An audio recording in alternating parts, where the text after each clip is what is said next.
Hello, everyone. Welcome to the 10th workshop in the series Embrace the Open, led by our librarians in the European Network of Open Education Librarians, who are facilitating the discussion today around advocating for open education through its own tools. We have in the room Lambert Heller from TIB in Germany, Sylvia Moes from SURF and NPulse in the Netherlands, and our great guests today are Katja Politt from Bielefeld University in Germany and Paul Gobee from University of Leiden in the Netherlands. Thank you for joining us today. And I'm very happy to welcome you to this event during the Open Education Week. Paul, if you can go to the next slide, please. So it's the Open Education Week is a celebration of open education that happens all around the world, all around the clock, in every time zone, every angle of Earth. And we are contributing with our small work here around Europe.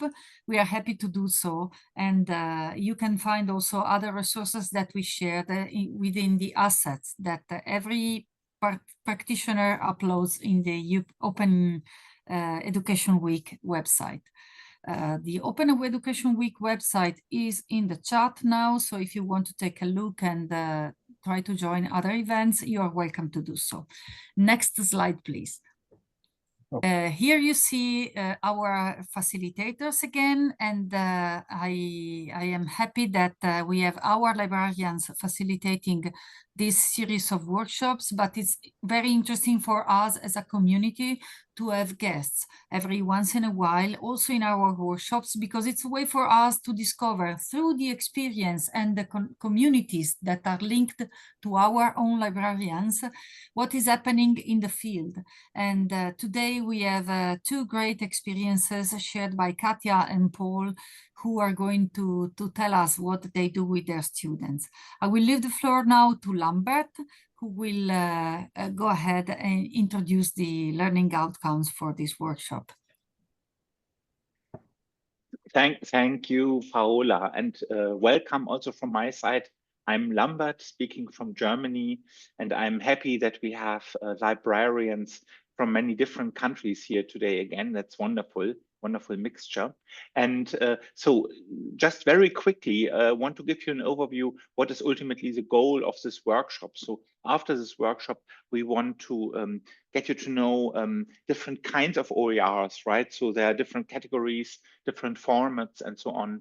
And in order that you can, that you are prepared to support the work of experts and the retrieval process, we want to we want you to be able to identify strategies to disseminate resources.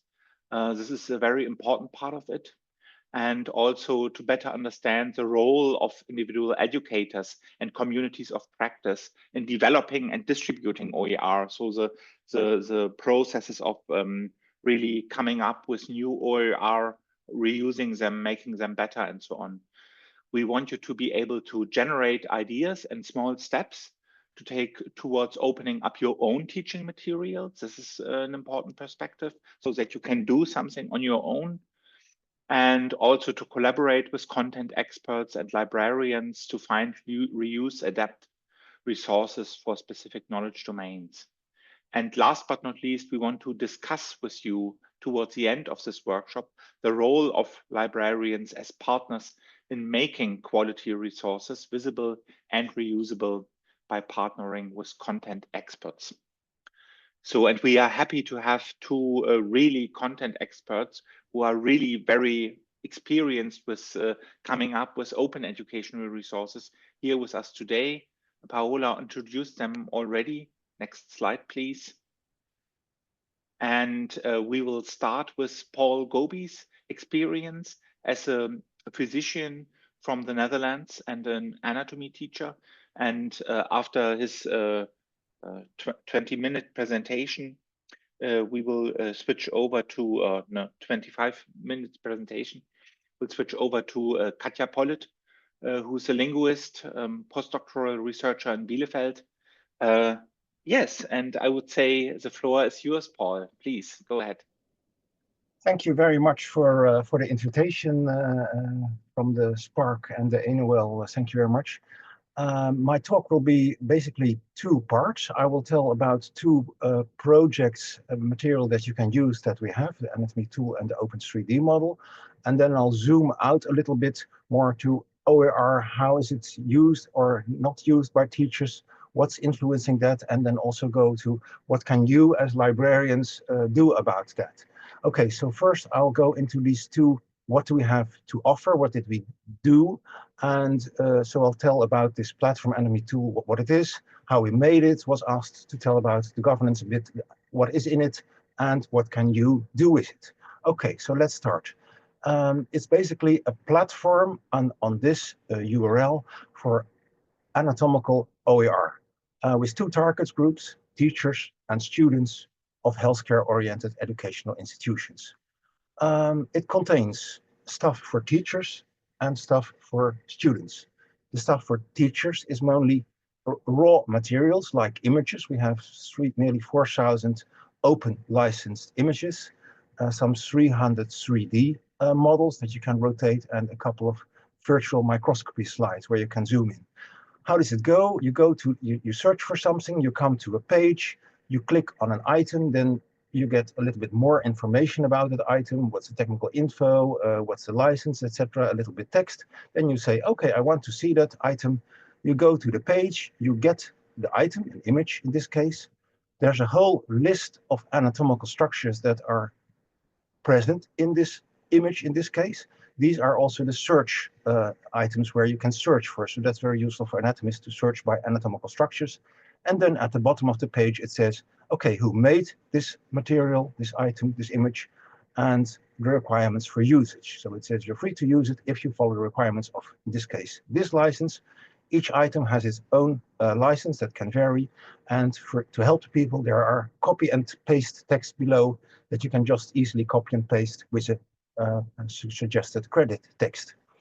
Then there's also material for students, and that's more explanatory or exercising. For instance, most is quizzes that we mostly use in preparation for lab practicals. And there are some 1,200 quiz questions and also a couple of video tutorials. These quizzes are built from the so-called H5P questions. That's a very nice Norwegian open source question system, which is growing and growing and growing, really very nice. Then it's, of course, anatomy specific, this platform. So you see we have some anatomy specific metadata and filters. So region, where is the image or the video or etc. In the body? Are we talking about bones or blood vessels? And there are some specific areas. So are we talking about dissection or about microscopy, etc. All the materials on the platform, the metadata of it are transferred to EduSources. EduSources is the Dutch national OER repository. And so we have metadata, the IEEE learning objects metadata, is international standard. The Netherlands has a little bit derivative or selection of it. And via the so-called Open Archives Initiative Protocol for Metadata Harvesting, technical mouthful, these metadata are transferred to EduSources. And we are proud to say that we are the single largest contributor to this Dutch national OER repository. We provide only by our platform 40% of all the items on EduSources. Okay, that was what it is, how it was created. Very quick overview. We were happy to get 2 grants of the Ministry of Education and Culture and Science. We collaborated with the University of Maastricht, Leiden and Maastricht. We got support of the Dutch Association of Anatomy, this is the Dutch acronym, and all kinds of other departments in the Netherlands and Flanders contributed more or less to the platform. Then tech, I won't bother you with that. If I put a slide here, it's all built on open source techniques. If you want to know, you can look at it. Then when we had the platform, we needed to get the content. Basically in 2 ways. We contributed our own content from our own universities, and we collected from wherever we could references or the content itself was open content worldwide. But it appeared extremely difficult for anatomists to get them to spend significant time on it. They just don't have time. So students really helped. And what was also great, we found a few big sources. They're here in image collection, and I'll show you a few. For instance, one of our librarians was a wonderful find. She found that there was an expired copyright version of Sobota, the big, great German anatomy atlas. But they were a little bit old, so we had the images cleaned up. That to say, you see here an image, an old original image. We removed the leader lines and took out or brightened up the colors, and then you get this. So that's what gave hundreds of nice images, this Sobota. A second big source was that we had, let's say, a home artist who was retiring and who was willing for a reasonable price to dedicate a lot of his images to the platform. And a third great source was for Open 3D models, the University of Dundee. They have a whole set of open license 3D models. So in this way, we got the material. How are we doing? We're going to the next item, governance. We'll be short about that. It's under the auspicion of the Dutch Association of Anatomy. We're happy that all the departments in Netherlands and Flanders contribute a little amount of money for the hosting.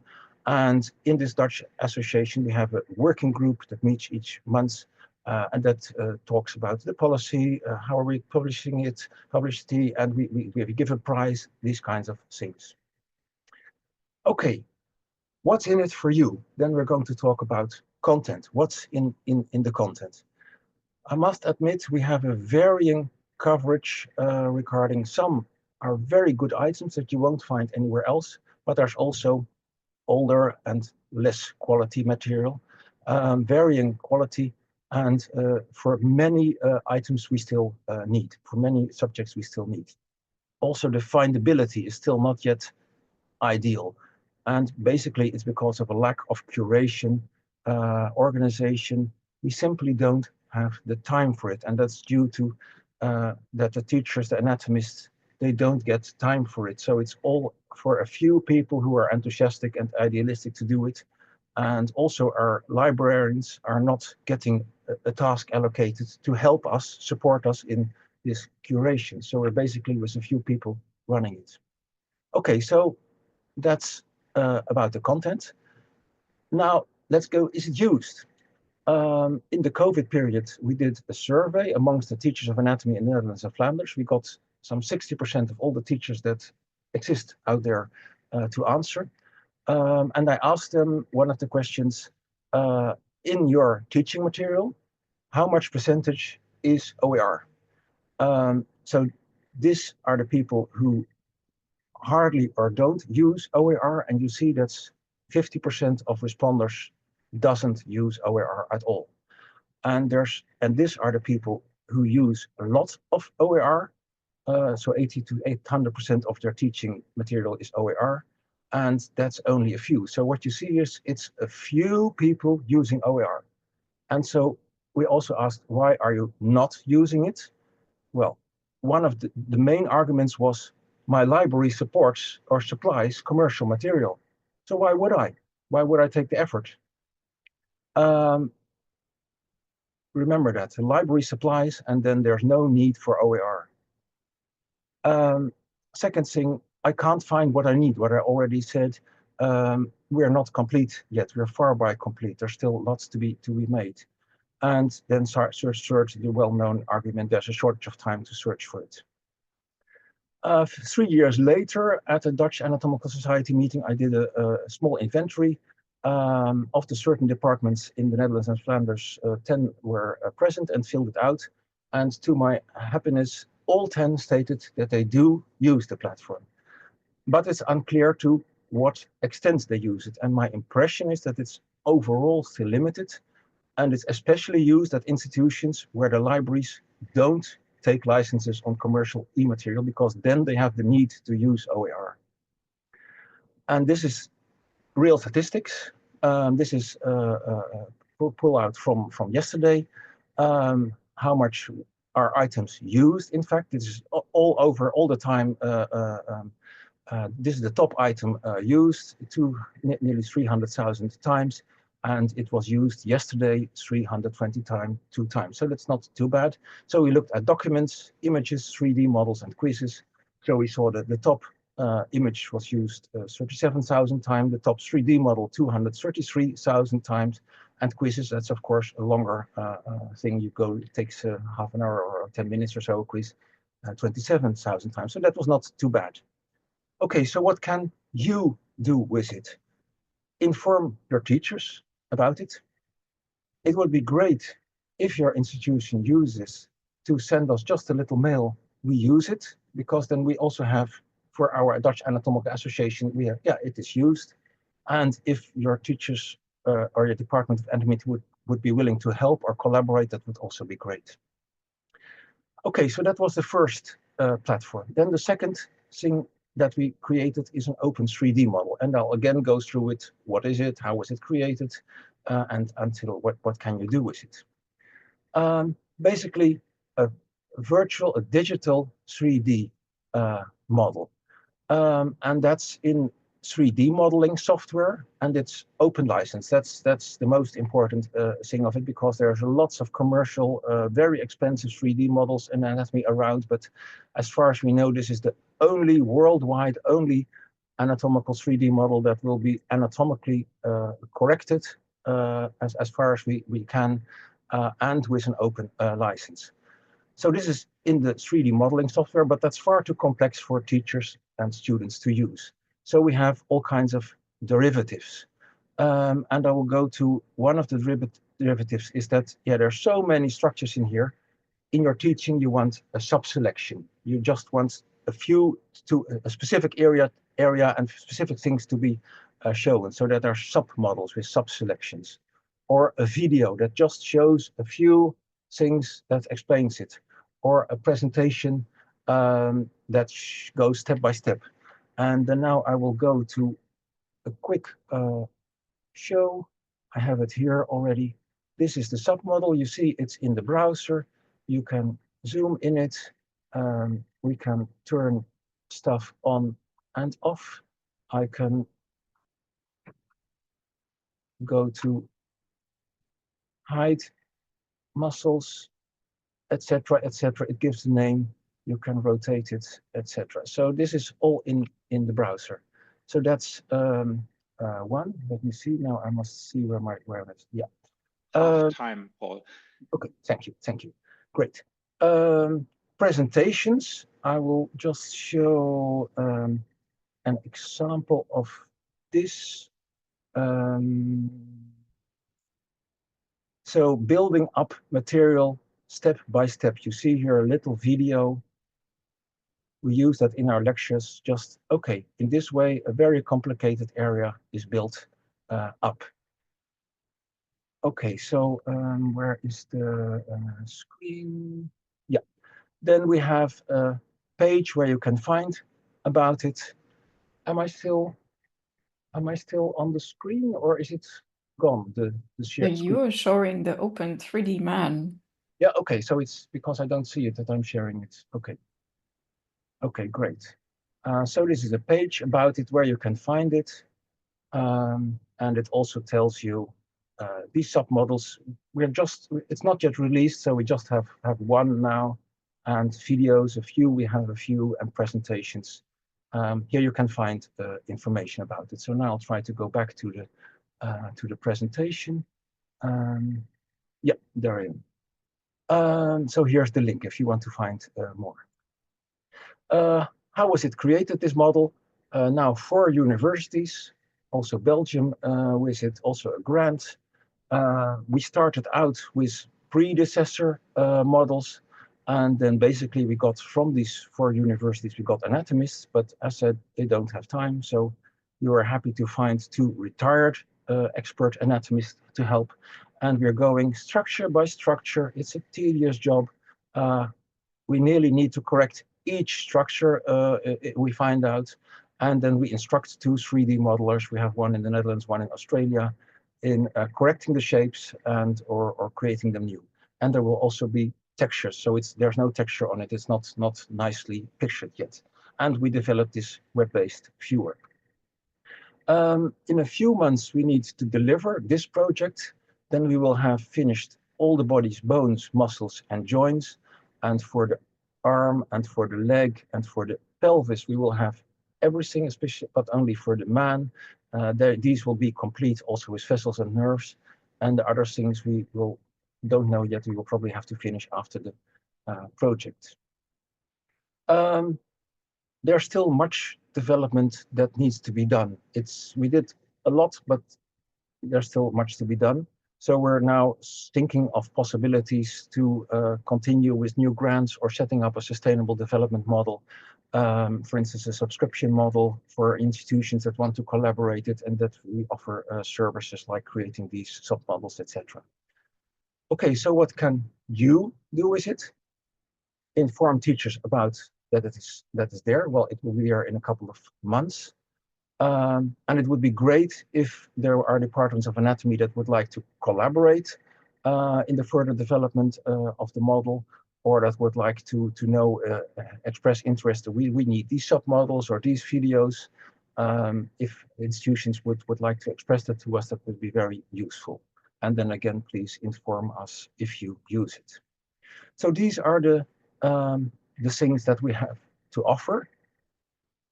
And now I'm going to zoom out a little bit to what does OER mean for teachers and why is it used or is it not used? Because what we see in reality is that OER is a little island amidst of a huge stream of commercial materials. We see that the adoption of OER occurs, but it's only a few % of teachers that use. That's the same that came in our resulted in the pilot I showed. How come? I want to take you into the mind or the experience of the teacher. The teacher chooses for his teaching what his learning material, his teaching material, and he or she can use open educational materials, or he can use commercial materials.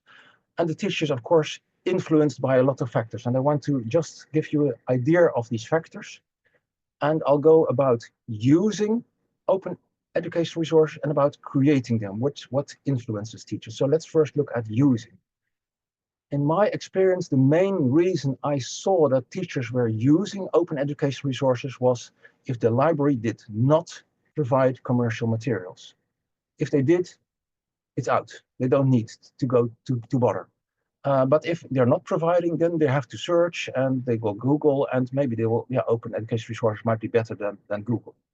But it has downsides. Searching takes time. And then you've been searching for an hour and then come to the conclusion that it's not there. So that's very disappointing. Then happily, if you're happy to find something, you're out there by yourself to judge if it's correct, because you're the teacher. But there's no general quality control.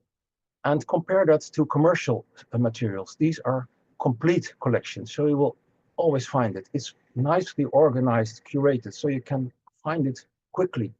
And there's a kind of quality guarantee. There's also mistakes in the commercial materials, but at least you're covered as teacher, especially as beginning teacher. And then the licenses, you use it, you find it. I must put something like Creative Commons on it. It's not difficult, in fact, but it's for teachers, it's complicated. And the commercial is easy. So see this difference. And then see the influence of library. If the library takes licenses, then I said it before, why would I bother about OER? Or I have a prescribed book and I can use material from it within my learning environment. I'm ready. Why would I go using something else? Then about creating and sharing OER. What I see is that the main goal that people start creating and sharing OER are the idealists, are the people who are, really they want to share materials. That holds for me. I think it also holds for Katja, but that's up to her, of course. People that really want to share something. But then again, making material takes time. So these are factors contra doing this. If you want to share it open, you need to be extra, you need to polish it more. You can't just say, okay, it's just for 10 minutes or so, or for 1 hour of teaching. It must be good. There must be metadata. It takes extra time to share it open. You have to be sure that you're right, because otherwise you're out there with a stupid mistake. And then there's also legal uncertainty.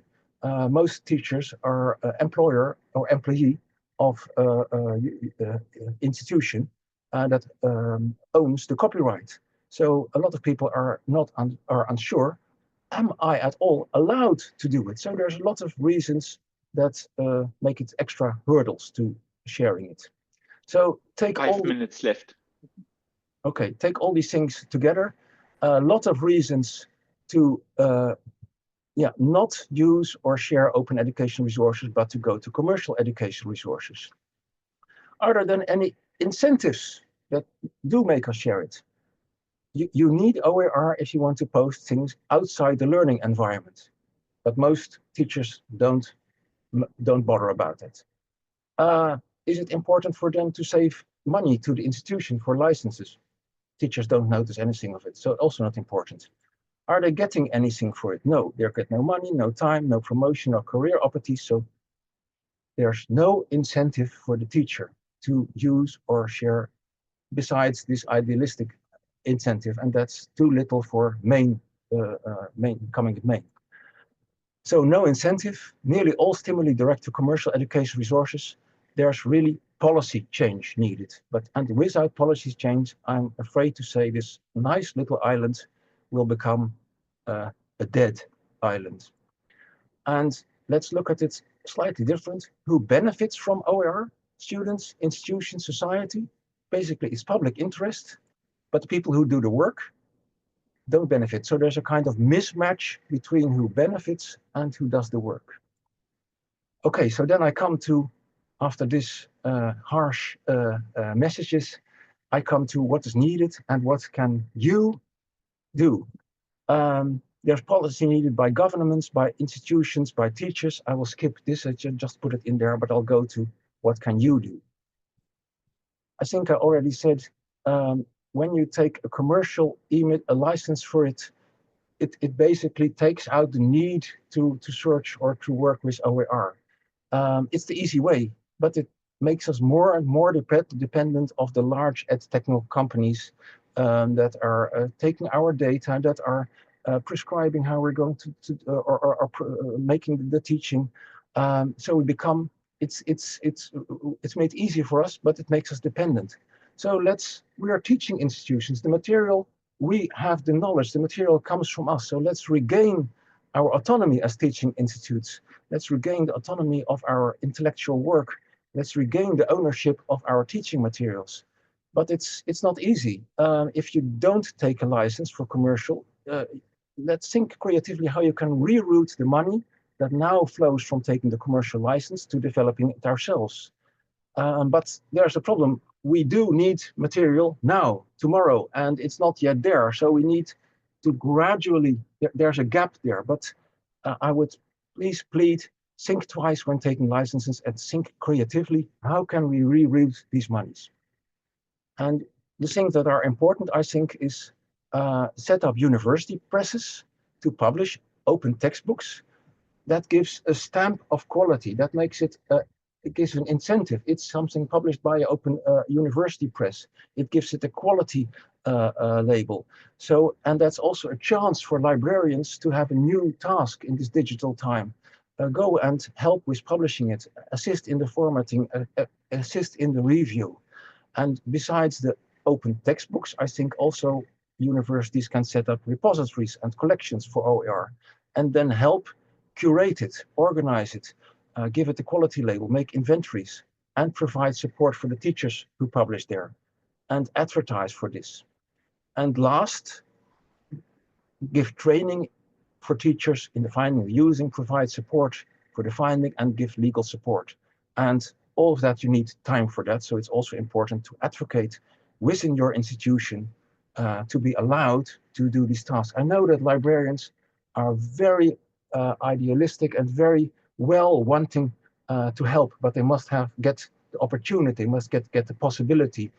I know that a lot of you want to go into OER, but you also are just as dependent from the policies as we are as teachers. So I think this is also necessary. And then what can Spark do? Advocate for national or European repositories.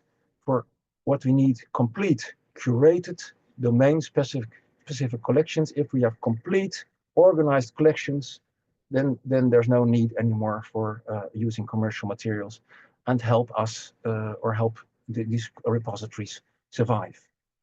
And I've got a couple of questions for Spark, but that's I think I'm through my time. So could Spark offer transnational linking of repositories? Can they help in transnational quality accreditation?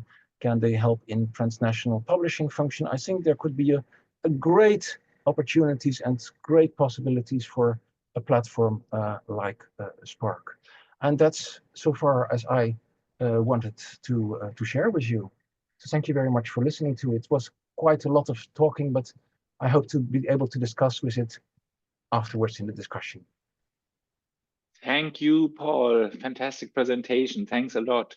So for everyone in the audience, if you have questions or something, please keep them in mind or make use of the chat. We have the chat here. It's open for everyone. Don't hold back. You can already put your questions in the chat. And now, but first of all, we want to quickly switch to a completely different, interesting perspective. And that's Katja. Katja, the floor is yours. Yeah, thank you. Always feels a bit like Monty Python. So now for something completely different.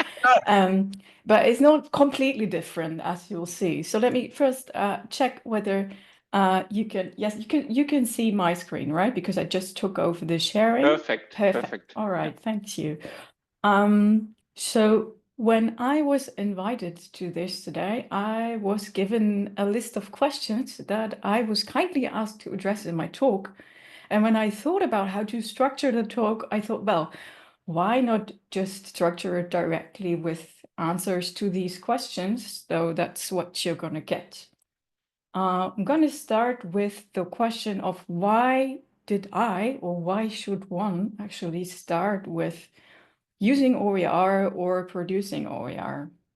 Maybe a bit of a disclaimer. So this is, of course, all now from a German perspective. Also, when I'm later telling you about the support I received and what I think is necessary. So this is very much rooted in the network of OER in Germany, of open education in Germany. So, all right, why did I personally start with OER? Now, I think many of us lecturers and researchers make the experience that we spend a lot of time behind a computer. Now, you have here an example picture of me spending time behind the computer analyzing corpus data. So I'm a linguist, I work with large text collections and I run statistics on them. So I sit a lot. And that's what I thought I was going to do when I started at the university. People can't see your screen, they say. Somebody said that. I stopped sharing. They can't? Okay. Actually, I can see it. So maybe check your Zoom. Yeah, okay. I unshared. Yeah, sorry, interrupting you. Go on. You unshared now? Yeah. Yeah, all right. Okay, thank you for letting me know. But then a thing happened. Let me go back. I had to teach as well. So I knew how to do research, but then I had to teach. I was a bit lucky because I also, next to having an MA in linguistics, I also have a master in teaching. So I was a bit prepared. But I know that many colleagues don't have that. But when I started out, I benefited greatly from colleagues sharing their slides and lesson plans when I first gave my first seminars at university. And even though I, of course, did not copy them by the slide or even completely overthrow them, because I said, well, this is not how I want to tell the story of this seminar, these shared resources were invaluable as inspiration for me. Later on, this is now 10 years ago, younger colleagues began asking me for my materials. And of course, because I received it, I wanted to pay it forward. Okay, there was a message in the chat, but it was not related to not being able to see my slides. All right.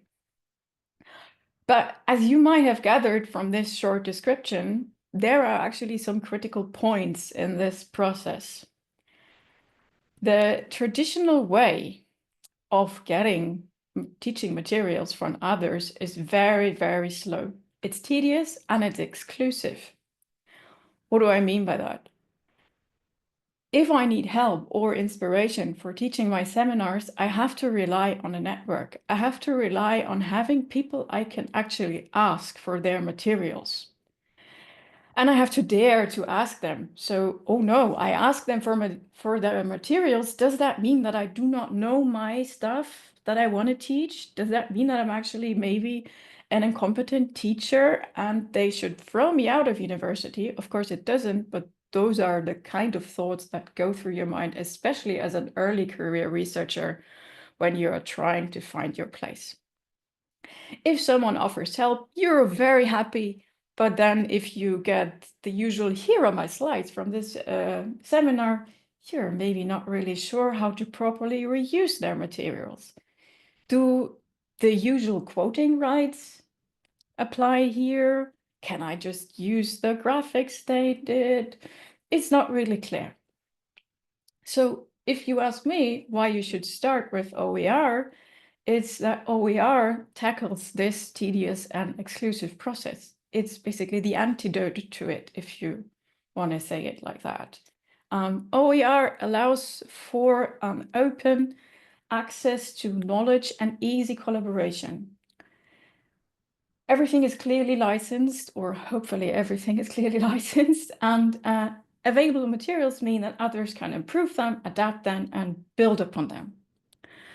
Now, of course, providing my materials for others to improve and adapt them means that I need to be willing and need to dare to share my materials. So I need to dare to be criticized, which researchers and teachers I feel are very much afraid of often.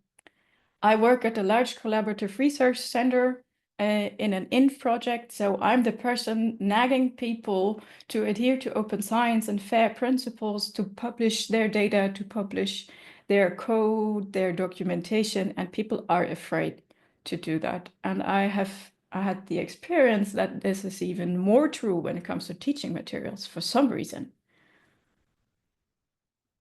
And Paul just said that OER is maybe for the idealists. So I guess I'm an idealist because I firmly believe that education, both receiving and providing education, should not be limited to the connections and should not be limited to a personal network.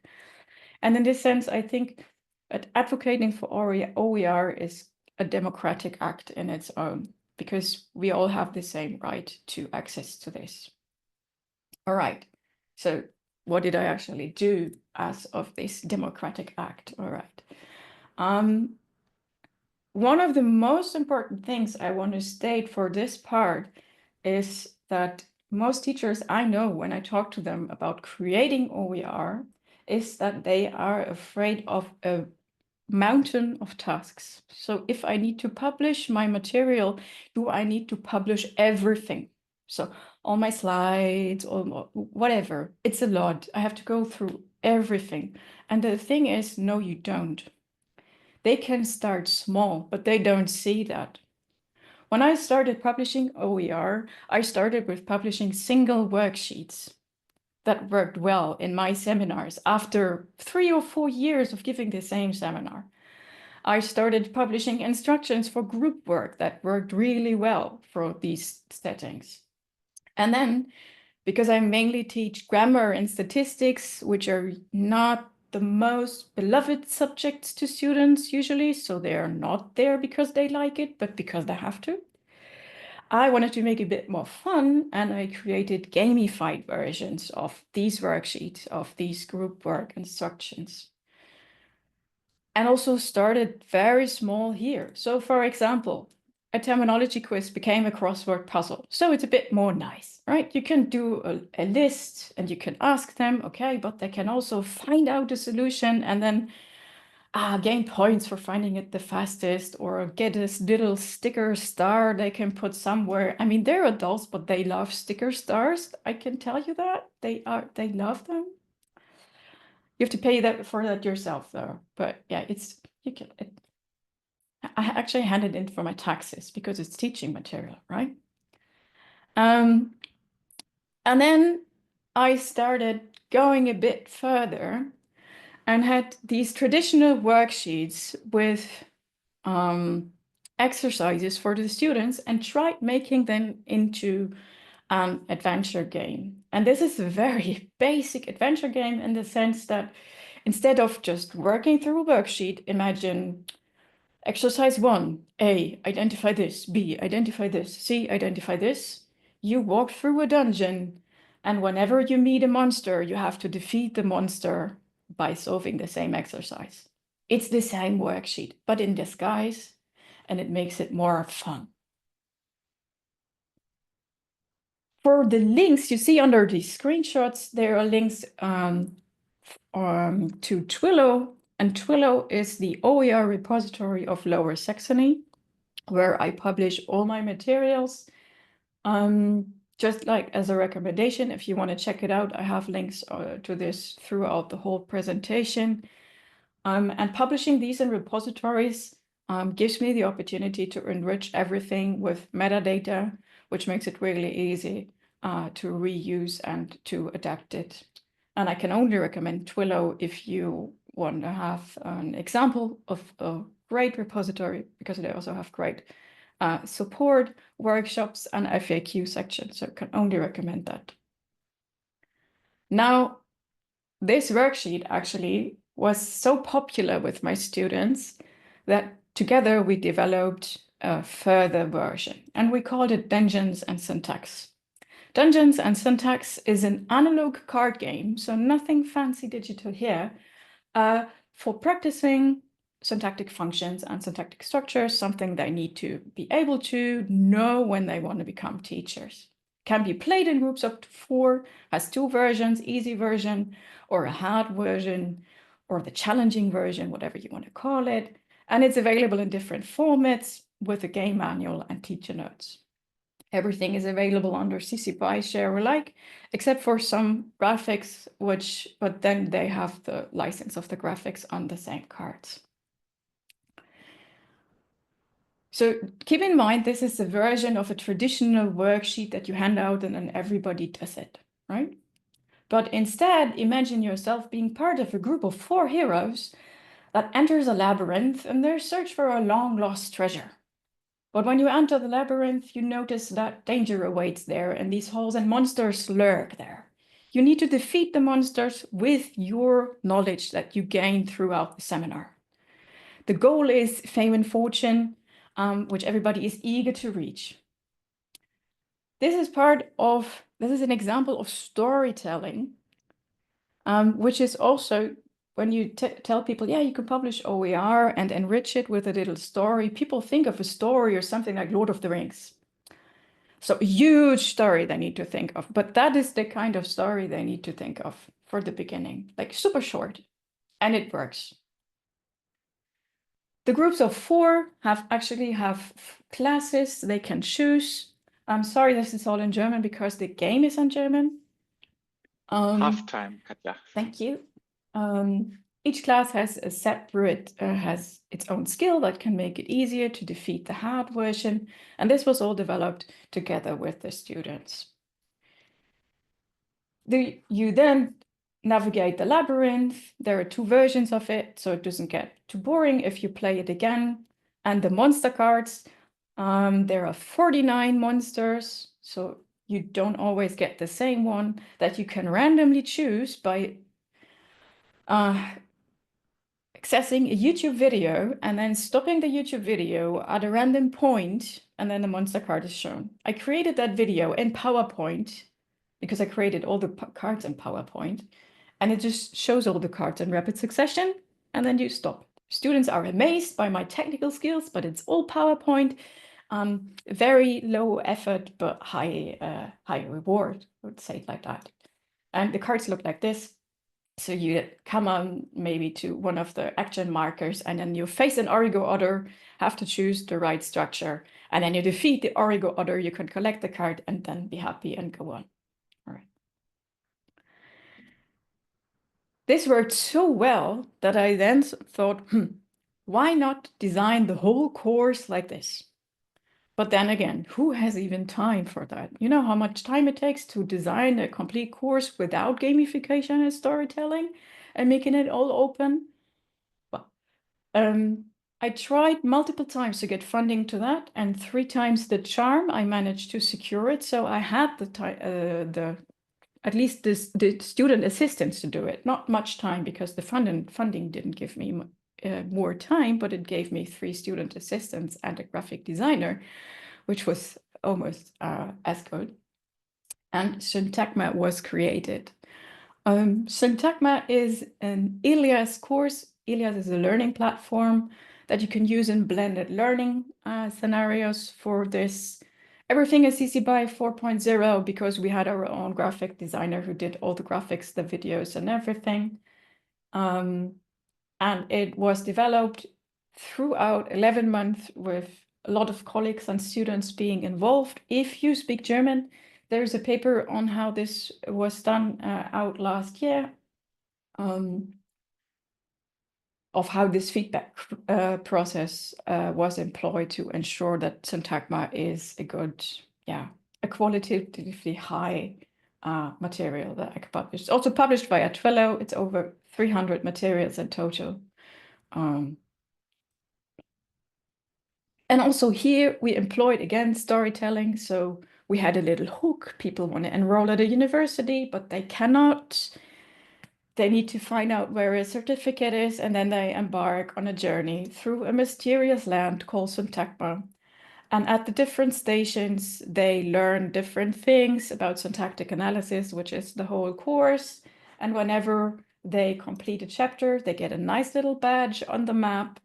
And they can even display it in their profile. Very low level effort, but for people to think, okay, I actually earned something, if they feel like they physically earned something, like, again, getting a sticker for doing something well.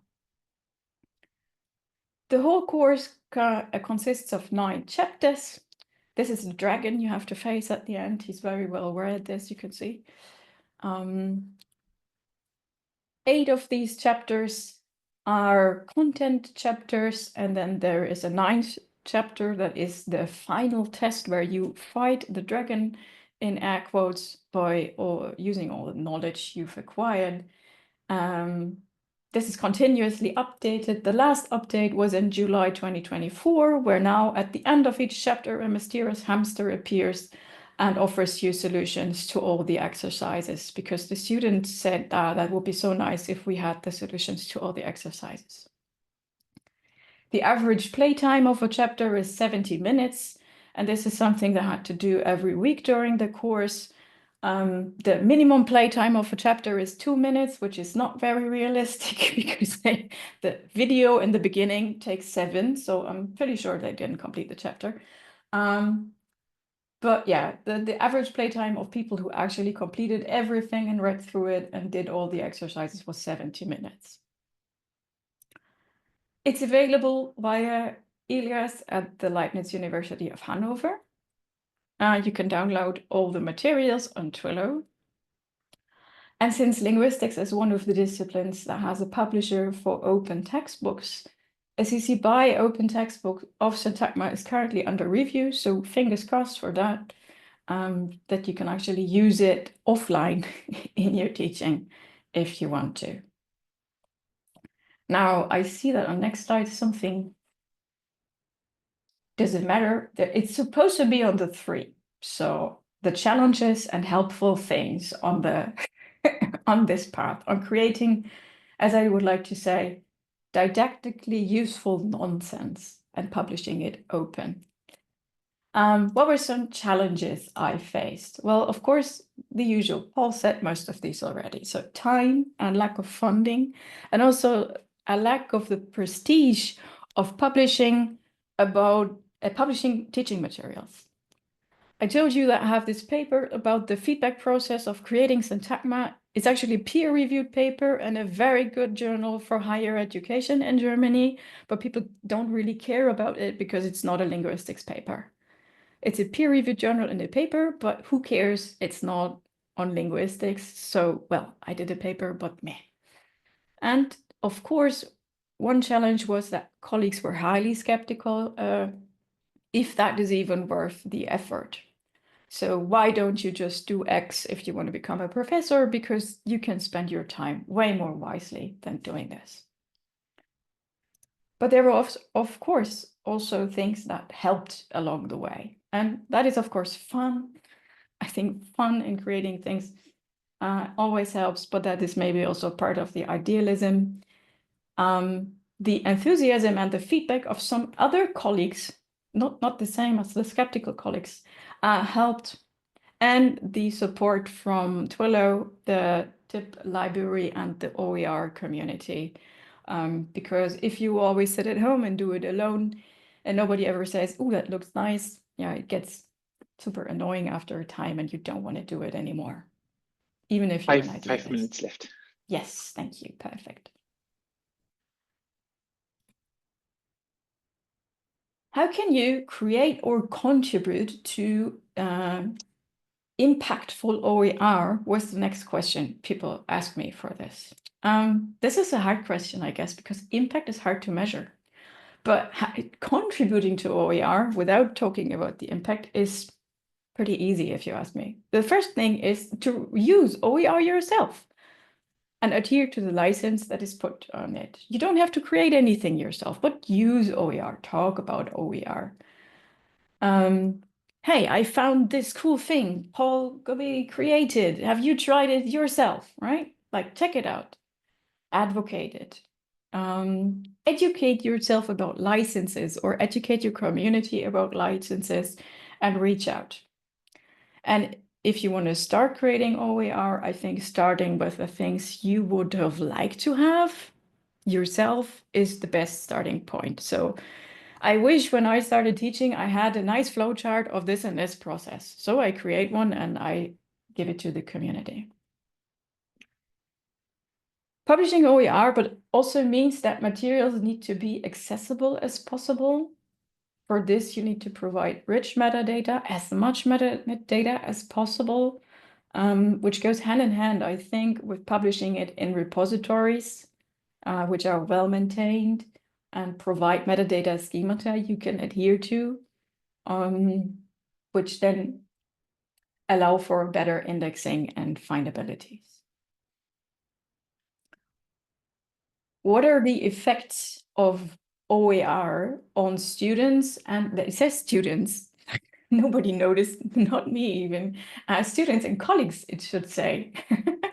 And the effects of OER on my students were maybe a bit because I mostly teach people who want to become teachers themselves.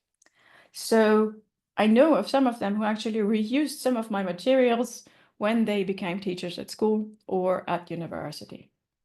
But also at schools, I know of some people who teach syntax with Syntagma or the little game, the Dungeons and Syntax.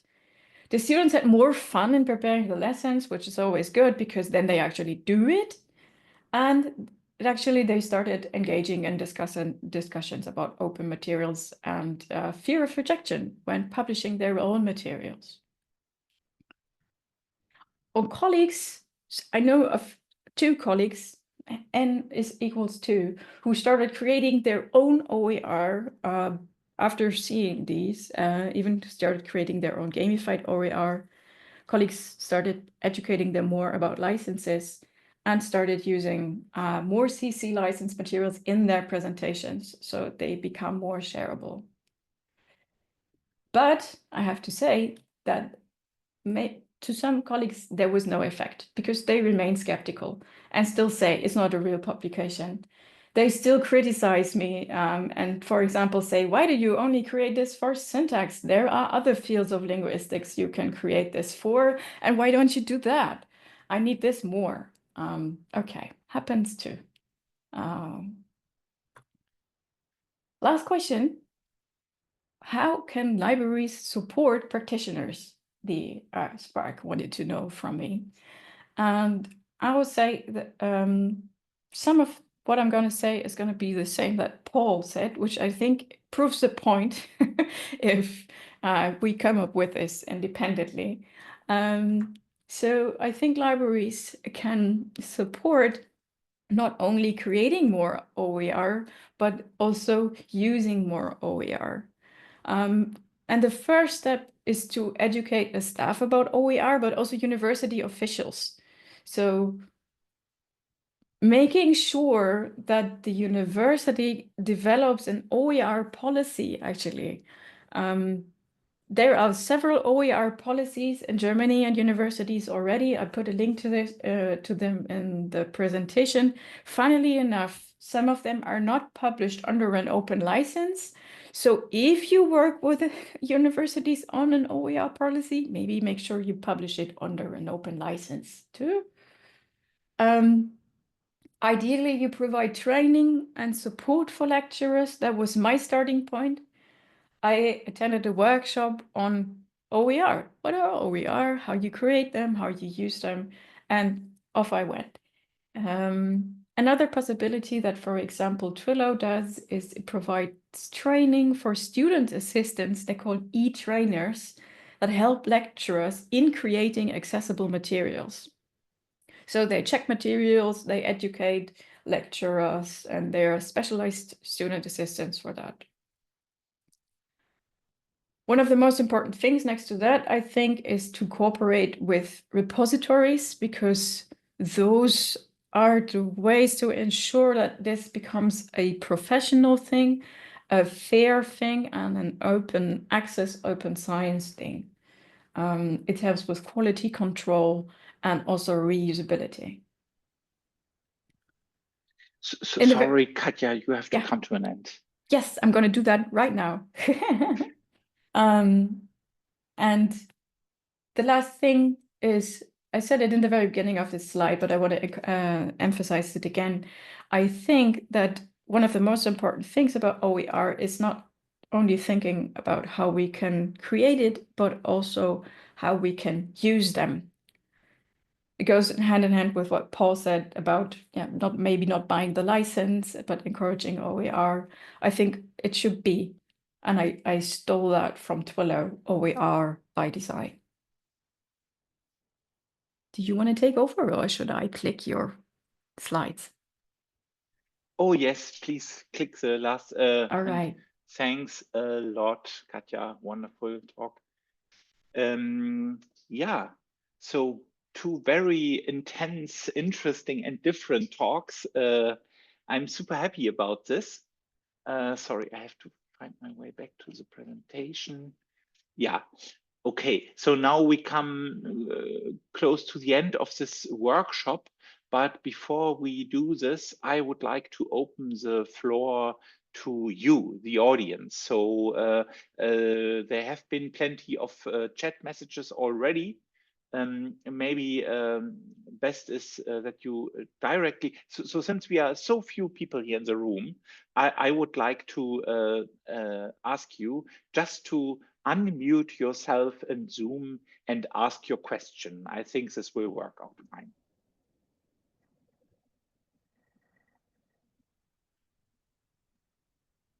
I have a question.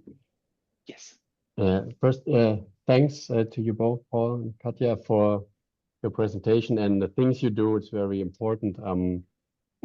This to advance the field of OER. I'm coming from Berlin, which is OER wasteland right now. I'm one of the few at the university, at the Freie Universität, that works to make it better, but it's not the case right now. But I wanted to especially to react to what Katja, what you said about the negative reaction about it's not a real publication. This is I felt a quick jolt of rage when I heard this, because this is just crazy with this perpetuating this publication-driven academia with this kind of criticism towards OER is just crazy. But I just wanted to say, I think it's great that you use this gamification approach to things, and it's a real value for students to do this. And I'm sure they acknowledge this. Maybe not everyone is like, expressing it, but students, in my experience, they have a feeling about who is putting work into their education. So I think that's really great. And I have one question. Did you ever get, and I only ask this because of personal experience, criticism with this gamification approach, like this is child's play, this is like inappropriate, they should do well without playing games, so to speak? Did you ever face this? Oh, yes, totally. Yes. I have been asked many times why teaching should be fun, or does learning always have to be fun? Why can't they learn without games? Which neither of that I ever said. And even if you take the whole, sorry, wait a second. Sorry, if you take the whole gamified course, not everything in this is a game. So if you have the blended learning and they have the gamified thing they do at home, in the course itself, we do not play games. We discuss like in their real seminar, because it is a real seminar. I don't know, maybe Paul has some of the same feedback, or I could imagine, like, why does everything have to be a fancy computer simulation? We were able to learn this just fine, or anything like that, because that seems like right up the same alley. I didn't have that response. I did make a homemade model of something complex in the abdomen that's used 100,000 times on YouTube, but my fellow colleagues are not wanting to use it because it's not professional enough, even though the students and even I be asked by surgeons in their courses to show it. So I don't have that experience, but could I answer to Sasha about the publication? I think it's really vital that it become official publications, and I think setting up university presses and university managed repositories with quality control will be very helpful in that. So that, because then it gives a kind of quality stamp, and that can be one step into getting recognition, I think. So therefore, and that's, I think there's a huge possibility, chance for libraries to do that. That would be so useful, I think. University presses for OER and university OER repositories. Yeah, I must say, Paul, this was something from your talk that resonated very strongly with me. We had this discussion about the role of open textbooks before here at ENOEL as well. And so this idea of having the structured, quality assured package of knowledge that can be accessed very conveniently and used in a very convenient, well-known way. This is an interesting way to see textbooks and why they are important in this open space as well. I just wanted to say that. I wanted to mention that. Yeah, are there any more questions or thoughts about what you heard from Paul and Katja? Please open your microphone. May I jump in? Yes. So first, I was looking for a paper, but I'm unable to find it now, about the scientific proof that having fun while learning makes the learning experience far more effective and long-lasting.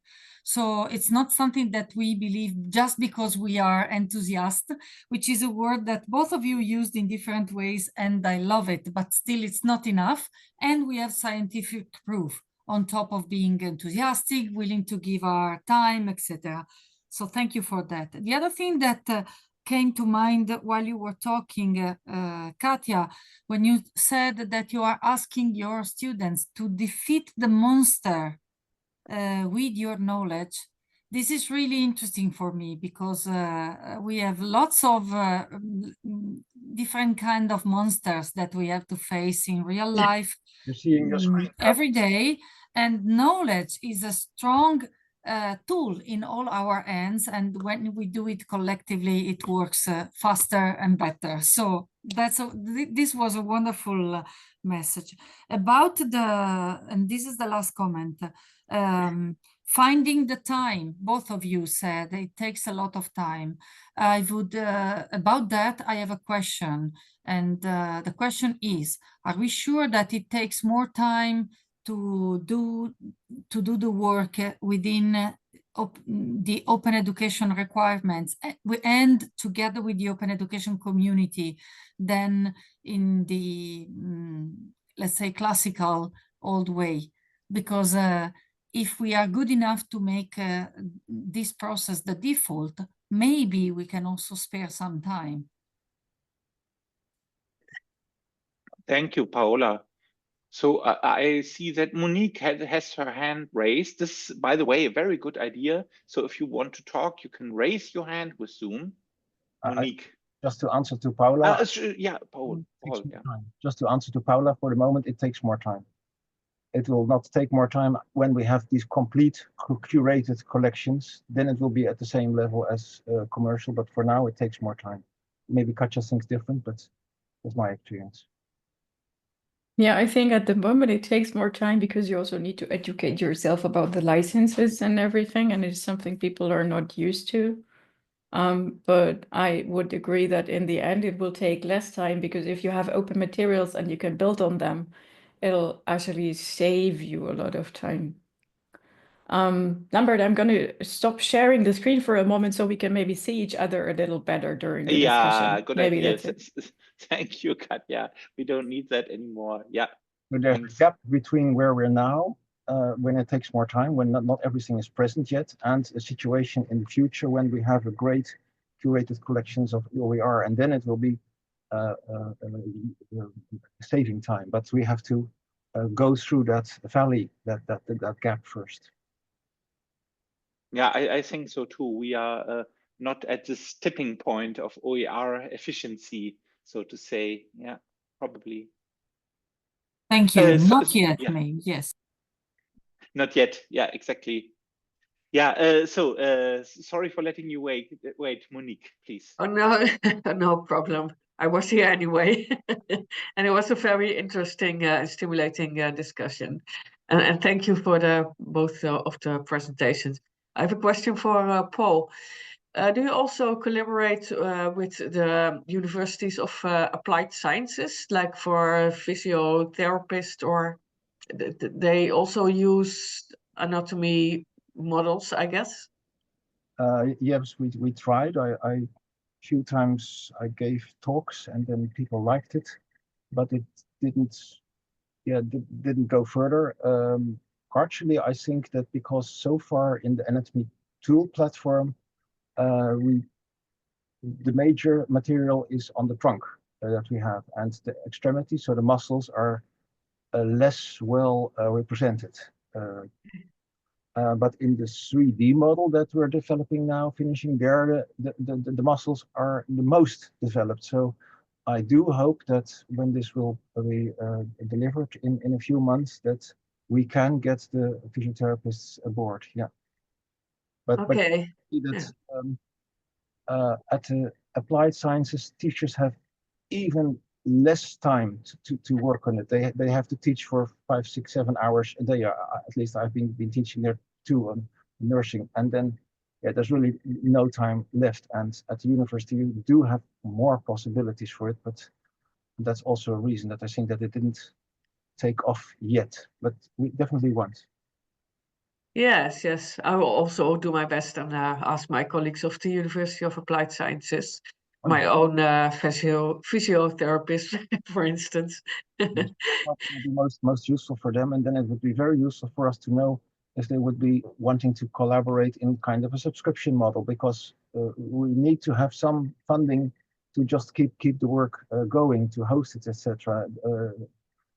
Just for continuing and yeah, that we're searching for a good model. So if we can collaborate with other people, all people contribute a little bit, either in money or in work, then we can share. But so any information about that, people interested to be very useful. Yeah, yeah, yeah. And I wondered why my university was not on board. My university is the Radboud University. You don't know either. Okay, I will share the material and ask them. Yeah, from your responses, okay. Politt, please go ahead.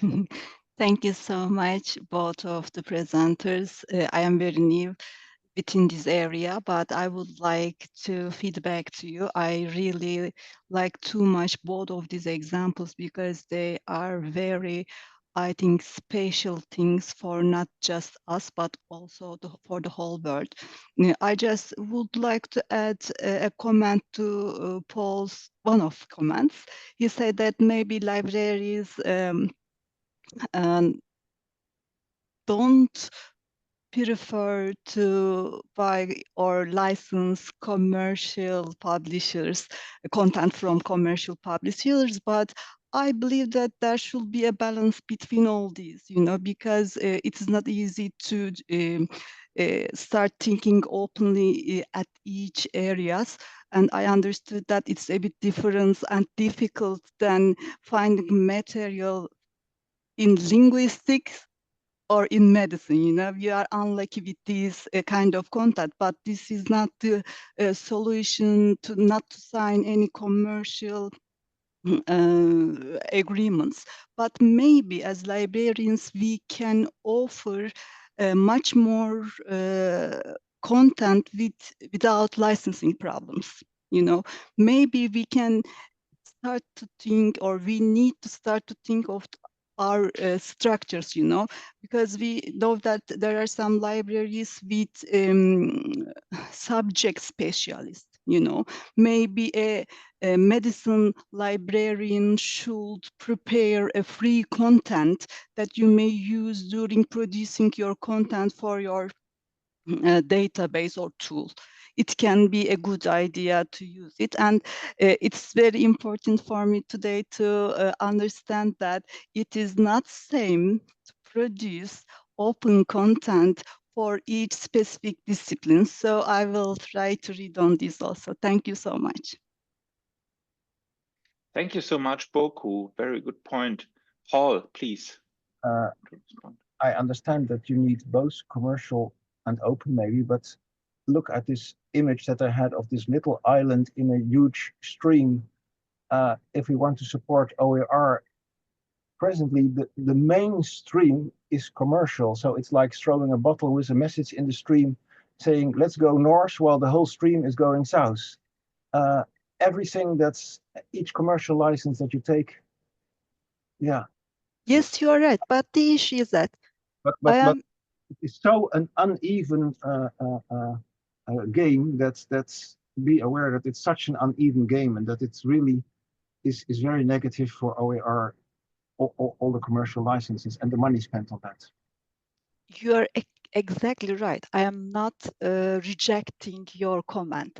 I just want to put my own comment from librarian side, because we are not offering these open education resources for our own libraries who have money, financial support to sign agreements with commercial publishers. I am not also, I am open science advocate. So I can never support commercial things, but the issue is that while this translation, during this translation period, maybe we can go through two ways, Yes, we can start to limit agreements with commercial publishers, okay, but also we need proficiencies who are going to deal with finding this kind of content to support OER producers. I mean this. Also, the content you publish, usage of your content is not limited with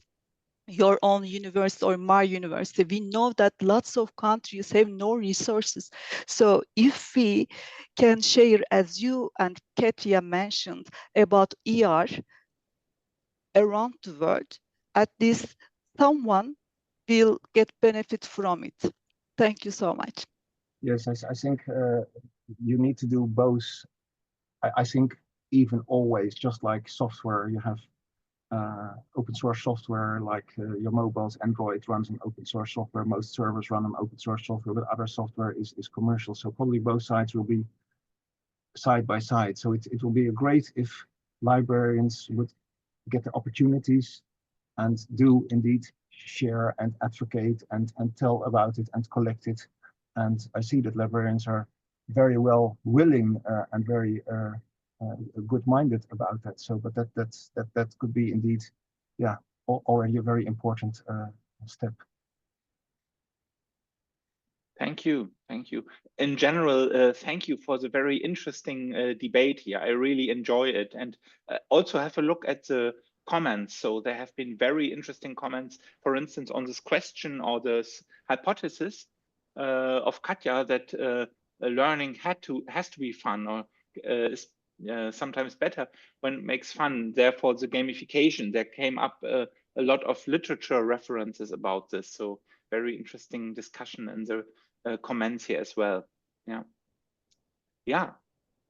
So is there anything else we have not touched yet in the discussion that you were thinking about after hearing the two talks? Something that you have on your mind? Yeah, Sylvia, please. Yes, I'm thinking OCLC, for example, succeeded very well to create a system that worldwide you can collaborate together and to put metadata on content. I think it's very interesting to see what the mechanism is behind it and how we can to think with each other if this mechanism could be an entrance to share and collect open content via Spark Europe ENOEL to see how we can collaborate together, because in each university, everyone is busy with a certain amount of time with metadata, but if we collaborate a little bit more together within it, maybe we can share the work, or where open qualitative material is, that we create an infrastructure together or a method that we can curate it and make it findable, and via one system that it's adoptable via learning technology standards to all the other platforms. I don't know if it's possible and how we can do it, but maybe it's something to dive in further if it's already not done. Yeah, that would be a very good idea to have Spark supporting these going European. So, for instance, for our 3D model, we want to go European, and can Spark? What can Spark do for all these little people around there? I would be very interested. Yeah, Paola. Yes, I don't have a direct answer to that, but I can assure you that we started looking into this a while ago. Here and there, we also jumped into this topic, most of all with Sylvia, also in the past, you might remember that. I think that this is becoming even more important as far as we see OER growing, people being willing to share, because if resources are out there, but there is no way to find them, it's like, forgive me for the metaphor, it's like a person with dyslexia who has all the information in their mind, but have no defined criteria to go back and find them. So the risk is that they continuously put them in their mind somewhere else, and they don't have a strategy to retrieve them at first. So it's a waste of resources, which is something that we don't want.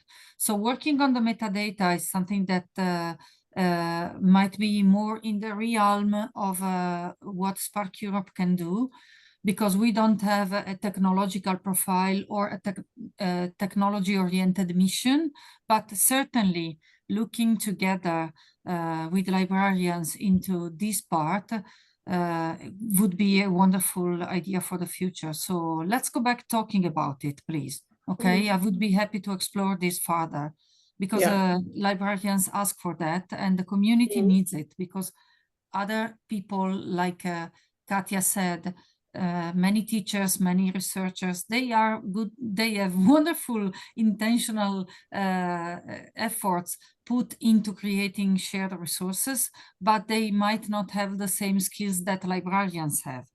Neither do instructional designers. So that's why these librarians are really key to be the game changers on that.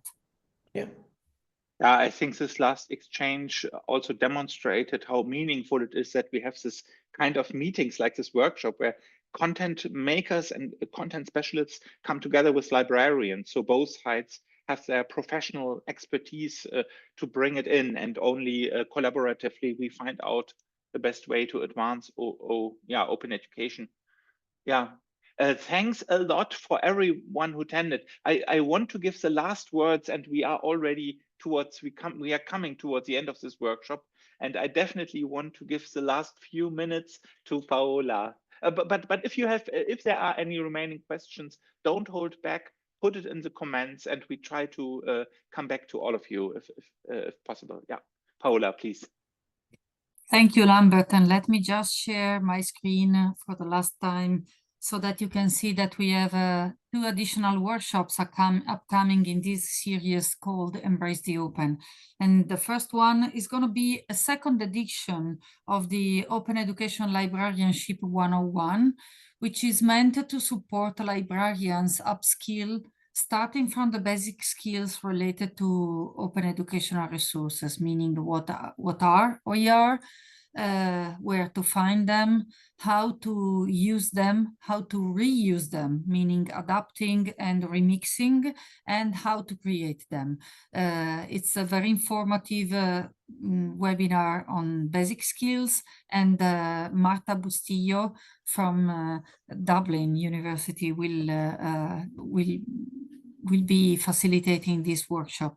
And we are going to have another one in autumn, focusing more on the relationship between open education and generative AI, intended both on as a more critical discussion around the use of tools, but also hands-on activity about how to make the most out of those new technologies that we have at our disposal to make open the default even more, being respectful of all the legal requirements and the license requirements.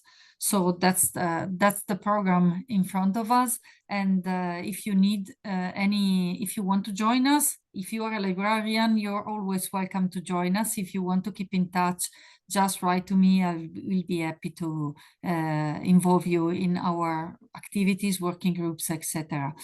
And thanks again to Katja and to Paul for joining us today, for sharing your great experience, for being so generous in giving us the details, both about the benefits that you experienced, but most of all about the challenges that you are still facing, because this is why we are still in need of continuing intentionally to work on open education and share more. So thank you all. And thank you, Sylvia and Lambert, for facilitating. And to all our active participants for all your questions and all your comments. Thanks again. Thanks so much. See you Thanks on the next workshop. for sharing. Thank you both for a beautiful presentation.